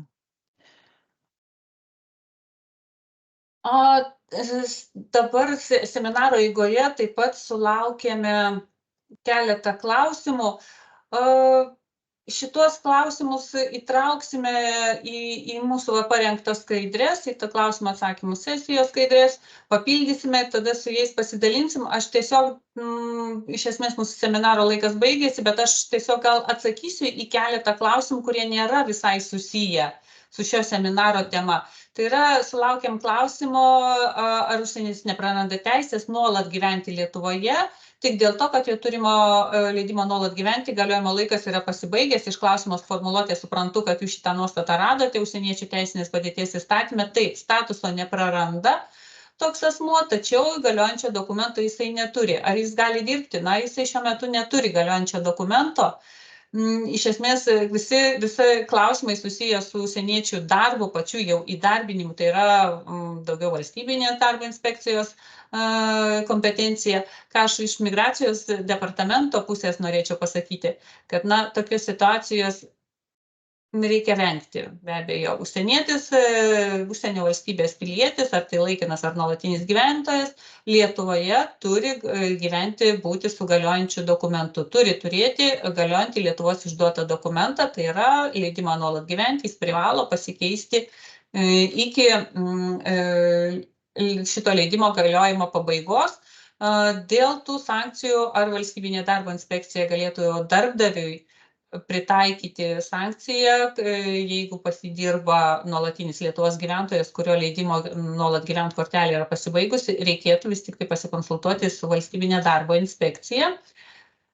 Kitą klausimą taip pat, kuris yra iš valstybinės darbo inspekcijos srities, tai sulaukėme, tai yra kokiu pagrindu, pagal kokį straipsnį atleisti vairuotoją iš darbo, kaip priimtas migracijos departamento sprendimas panaikinti leidimą laikinai gyventi. Tikrai šitoje vietoje ne migracijos departamento kompetencija, tikrai negalėsiu pakonsultuoti. Jau čia reikėtų šitą klausimą nukreipti valstybiniai darbo inspekcijai. Taip pat klausimas dėl užsieniečio įgijus Lietuvoje išsilavinimą. Taip, čia suprantu reakcija į informaciją pateiktą atmintinėje. Klausimas yra, ar Lietuvoje įgyję išsilavinimą užsieniečiai gali įsidarbinti Lietuvoje ir tokiem asmenims nereikia užimtumo tarnybos leidimo, ar pildant tarpininkavimo raštą kažkur turime tai pažymėti. Ar tarpininkavimo rašto šablonas nesiskiria tokiem asmenims, nes darbo pozicija nėra įtraukta į trūkstamų profesijų sąrašą. Tai tiesiog gavę po seminaro, kai pasidalinsim su atmintine, tam skyrelyje, kur yra išdėstyti tarpininkavimo rašte esantis užsieniečio atvykimo į Lietuvą pagrindai, tikslai, jūs ir rasite būtent vieną iš opcijų, kurią galite ir naudoti tais atvejais, kai užsienietis yra baigęs studijas. Taip, šitas pasirinkimas tarpininkavimo rašte ir vadinsis, kad užsienietis yra baigęs studijas ir nepraėjo nuo studijų pabaigos 10 metų. Tai vat ją šitais atvejais ir naudokite. Taip pat ar užsienietis gali dirbti, kol laukia naujo leidimo laikinai gyventi vietoj pamesto. Tuo laikotarpiu užsienietis neturi galiojančio leidimo laikinai gyventi, taigi dirbti ir negalėtų. Ir dar esu pasižymėjus klausimus, kurie irgi nėra susiję su šios dienos tema. Tai yra, ar užsienietis gali leidimą laikinai gyventi šeimos pagrindu, jeigu jo santuoka išyra, ar jis nepraranda leidimo laikinai gyventi. Taip, jis leidimą laikinai gyventi praranda, kadangi leidimo laikinai gyventi išdavimas tai ir buvo santuokas. Nežinau, ar čia kalbama apie santuoką su Lietuvos piliečiu ar ne. Tiesiog įstatyme irgi jūs paieškokite informacijos prie šeimos migracijos departamento svetainėje, taip pat ir įstatymas, galiu iš karto, jeigu plačiau domina šitas klausimas, 43 straipsnis, viena iš šios straipsnio dalių kalba apie atvejį, kai išyrus santuokai užsienietis patirtų sunkių pasekmių, kas tai galėtų būti. Tai pavyzdžiui, užsienietis tik pakankamai ilgai Lietuvoje gyvena, galbūt ne pirmą dokumentą gavo ir augina, galbūt vienas auginus vaikus, arba čia daugiau gal mirties atveju, arba, pavyzdžiui, neturi gyvenamosios vietos savo valstybėje. Ten yra išdėstytos aplinkybės, kuomet gali būti išduotas leidimas po santuokos nutraukimo dar užsieniečiui, būtent dėl atsiradusių sunkių aplinkybių. Tai va, jeigu domina, šitoje vietoje pasiskaitykite. Taip pat klausimas yra, ar studijuojantis Lietuvoje užsienietis nutraukė studijas, kaip su leidimu gyventi. Leidimas gyventi buvo išduotas studijų pagrindu, studijos nutraukiamas, tai ir į leidimą užsienietis teisės netenka, norėdamas likti toliau Lietuvoje, turi tada teikti prašymą dėl leidimo gyventi kitų pagrindų, jau pavyzdžiui, darbo pagrindu. Studijų nutraukimas nėra laikomas, kad Lietuvoje baigtos studijos. Tai nėra tas atvejis, lengvatiniam sąlygom gauti leidimą gyventi baigtos studijas, tai reiškia, užsienietis įgijo išsilavinimą, turi tai patvirtinantį dokumentą. Ir įmonė yra sudariusi darbuotojų iš Egipto Arabų Respublikos sutartis, susiradusi darbuotojų. Taip. Gal galite pakomentuoti jų atvykimo dirbti tvarką, jinai nesiskiria, kaip ir minėjome, čia seminaro metu nėra skirstami užsieniečiai pagal pilietybės, jų atvykimo tvarka nesiskiria nuo kitų užsieniečių atvykimo tvarkos. Iš tiesų, Jolita, gal pakomentuokim dar sekantį klausimą dėl pagaminto dokumento atsiėmimo. Taip. Klausia, ar reikalingas notaro, kad minėjom, kad buvo reikalingas notaro arba per savo paskyrą užsienietis, tačiau telefonu pakonsultuota, kad užtenka įmonės vadovo laisvos formos įgaliojimo su įmonės antspaudu.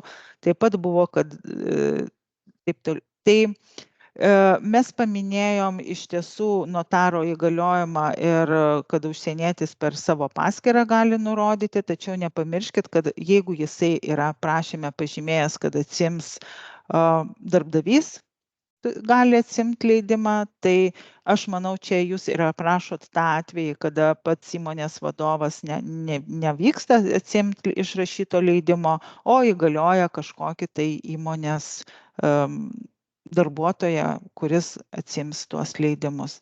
Čia skirtingos šiek tiek situacijos į vieną surašytos. Na ir visiškai paskutiniai du klausimai. Dėl rezervacijų Azijos šalims išorės paslaugų teikėjuje, tai klausite, kada bus atidaryta, tai jau pirmadienį tikrinkite, jau turėtumėt matyti naujas rezervacijas. Ir klausimas pats jau paskutinis, į kurį atsakom šiandien, tai dėl leidimo laikinai gyventi išdavimo atsiėmimo data yra ta pati savoka, kaip jūs naudojate, išrašymo data, nuo kurios skaičiuojamas 2 mėnesiai. Atsiėmimo ir išrašymo data yra skirtingos datos, nes leidimas laikinai gyventi gali būti išrašytas, na pavyzdžiui, nuo balandžio 1 dienos data bus tokia nurodyta pačioje kortelėje, o užsienietis atvyksta atsiimti ten balandžio 15 dieną. Tai ne, tai yra skirtingos savokos. O kitus jūsų klausimus išsisaugojame ir, kaip ir minėjau, prijungsime prie skaidrių, pateiksime juos atsakymus ir tuomet šitais atsakymais taip pat ir pasidalinsim. Ką noriu paminėti, nes čia buvo iškelti klausimai, dėl to, kad kartais pateikiama ir skirtinga informacija, tai tiek šitais klausimais jūsų ir atsakymais, taip pat ir atmintinėmis pasidalinsime ir su migracijos departamento darbuotojais. Tai šiai dienai tiek. Norim padėkoti už aktyvų dalyvavimą, už jūsų klausimus. Tikimės, kad ta informacija pateikta ir atmintinė jums bus naudinga. Na ir ko gero tada iki kitų susitikimų. Ačiū Jums ir geros dienos. Ačiū, viso geriausio. Ačiū, viso geriausio. Taip, matau vieną pakeltą ranką. Taip, sakykite, prašau. Labą dieną, Jolita. Ačiū labai trumpai, žinokit. Dėkuoju už seminarą. Paulas Drižas, Tarptautinio transporto logistikos alijansas. Vienas aspektas dėl išorės paslaugų teikėjų, nežinau, ar įtrauksit irgi savo atmintinę, bet mes esame atkreipę dėmesį dėl tų eilių ir tų sistemų algoritmų nesupratimo ir kartais nuo informacijos trūkumo, kaip jūs dabar paminėjot, kad sekančią savaitę bus atidaryti langeliai. Tai galbūt yra galima tokią informaciją apie planuojamus atidaryti kažkokius langelius atskirose valstybėse teikti kažkokiu tai numatytų laikotarpiu, tarkim, kartą į mėnesį, du kartus per mėnesį, kad bent jau asocijuotum galbūt struktūrom, kurios mes pasidalintume su savo nariais ir įmonėm. Tada būtų galimas kažkoks planavimas. Kitas dalykas, esame irgi atkreipę jūsų dėmesį ir turbūt perduokit gal atsakingiams kolegoms, ten situacija, ypač kalbant apie Uzbekistaną, yra dar liūdnesnė ir truputį susiduriam su kartais pilkomis zonomis, kai atrodo sistemos rodo užpildymą ir prisiduoti negalima, bet atsiranda tarpininkų kažkokių arba nukreipia mus kai kur sako, sumokėjus tam tikrą sumą pinigų, jums atsiras vieta. Tai siūlom atkreipti migracijos departamento dėmesį į tokius dalykus, nežinau, kokia tvarka auditavimo ar panašiai yra galima tai patikrinti. Gali paskreipties ir į mus, mes turim pavyzdžių. Ir trečias dalykas, jei yra trūkumai žmogiškų išteklių ar VFS kažkur užsipildęs, tarkim, ir ten priima 2 dienas per mėnesį, ar negalima optimizuoti ir palyginti, kas vyksta kitose šalise. Galbūt reikėtų uždaryti kokią Venezuelą ar Japoniją ir tiesiog išteklius optimizuojant perkelti į Vidurinę Aziją, kur čia yra raudoni taškai ir iš ten daugiausia žmonių važiuoja.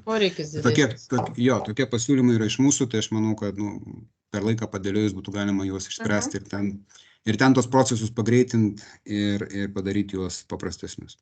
Tai tiek iš manęs, ačiū už seminarą labai. Dėkui, tad pasižymėjau jūsų pastabas, taip tada pasvarstysim, pagalvosim, ką galima padaryti ir dėl vizitų rezervacijos. Dėkui tada jums ir gražios dienos visiems. Ačiū. Iki.